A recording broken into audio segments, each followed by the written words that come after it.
Meet Madame Clara, the evil woman who picked her customers' hair for evil.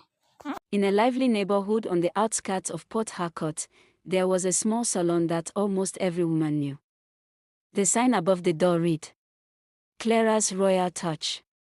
From early morning until sunset, the place was always full.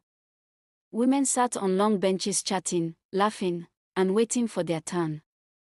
The sound of combs tapping against mirrors and hair dryers humming filled the air. At the center of it all stood the owner, Madame Clara.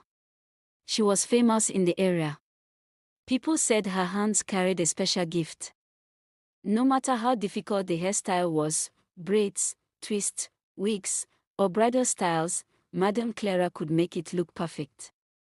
Women left her salon glowing with confidence. Madame Clara is the best in this town, customers often said. And it was true. Her salon was always busy. But there was something about Madame Clara that no one paid attention to.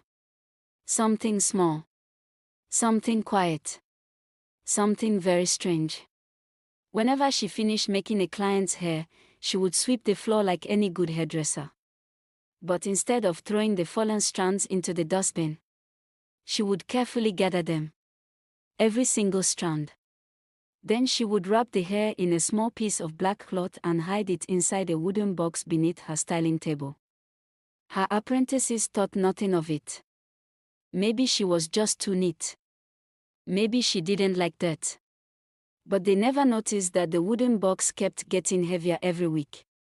Inside it were strands of hair from hundreds of women. Long hair. Short hair. Braided hair. Natural hair. All belonging to different people who had once sat in Madame Clara's chair. During the day, Madame Clara was cheerful and friendly. But at night, she was very different. When the salon finally closed and the streetlights flickered outside, Madame Clara locked the door tightly. The laughter and chatter of the day disappeared. The room became silent. Then she would pull the wooden box from beneath the table. She placed it in the center of the salon floor. Slowly, she lit a single candle. The flame glowed softly, casting long shadows across the walls. Madame Clara sat cross-legged beside the box. Her voice dropped to a whisper. She began to speak words that sounded ancient and unfamiliar. Words no one in the neighborhood had ever heard before. The air in the salon grew colder. The candle flame flickered violently. Inside the wooden box,